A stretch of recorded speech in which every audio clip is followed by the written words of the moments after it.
Yung ganitong luto nga sa kaldereta ang masarap, bes, yung humihiwalay yung sauce sa mantika. Ay nako, kaya naman tara, samahan nyo nga ako kung paano ko nga niluluto ito. At dahil nga hindi naman ako fanatic ng baka, eto, baboy na buto-buto nga yung gagamitin ko dito sa aking kaldereta. Bago ko nga siya isang kutsa, eto, titimplahan ko nga muna siya ng toyo at dito tinansya ko nga lang paglalagay ng toyo, tapos paminta, paprika at garlic powder. Medyo madalian nga ngayon ang pagluluto ko ng kaldereta at dahil nga 30 minutes ko nga lang siya maibababad, pero usually ang ginagawa ko nga dito, bes, buong magdamag ko siya binababad bago ko nga iluto. Tapos ayan, hahaluin ko nga muna para ma-absorb ng baboy yung mga inilagay kong pampalasa. Habang iniintay ko pa nga yung 20 to 30 minutes para mababad siya, eto magpiprito nga muna ako ng patatas at saka nga nitong carrots. Isang pirasong carrots nga lang yung nilagay ko dyan at kapag ka nga bes dinamihan ko ay naku, masasayang lang naman. Kaya naman eto, yung patatas na lang dinamihan ko kasi mas gusto nila yung patatas kesa nga sa carrots. Tapos ko na may pirito yung carrots at patatas, eto isasangkot ko na nga itong baboy na binabad ko kanina. Kung nga hindi muna ako maglalagay ng bawang at sibuyas kasi nga ang gusto ko dito sa may baboy maisangkot siya muna na mabuti. Kaya naman ayan, tinakpan ko na mga 5 minutes to 10 minutes pagkatapos eto tsaka ako maglalagay ng mga pampalasa. Pork cubes, konting paminta at syempre isang basong tubig nga, bes. At bago ko nga tuluyan ilagay yung mga iba pang sangkap dito, palalambutin ko nga muna siya ng todong-todo. Kung tipong kapag hinalo mo nga siya, bes, ay nako, humihiwalay na nga yung laman dito sa may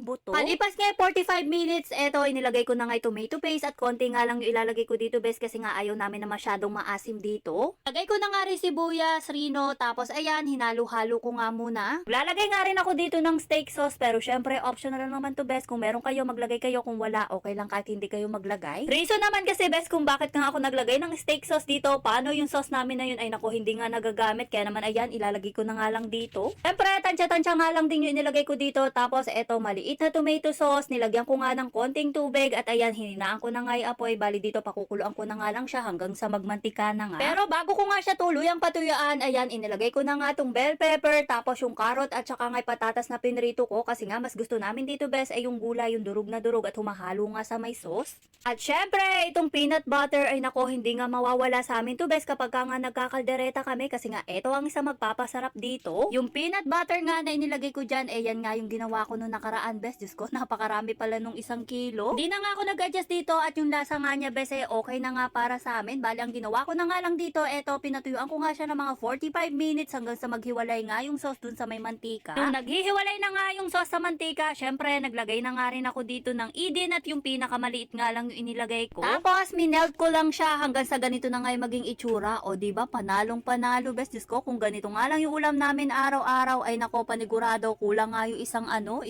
kilo sa maghapon naming kanin. Kaya naman ayan, ang pagkaluto nga dali-dali na nga rin ako kumain. Grabe, kasi nga sauce pa lang, bes, tingnan yun man ulam na. At grabe, sobrang lambot nga niya, bes. Yung hahawakan ko pa nga lang, ayan, humihiwalay na nga yung buto dun sa may laman. O siya, yun lang naman, bes. Kung gusto nyo nga rin ng ganitong recipe, eto lang. At ayan, panoodin nyo na nga lang.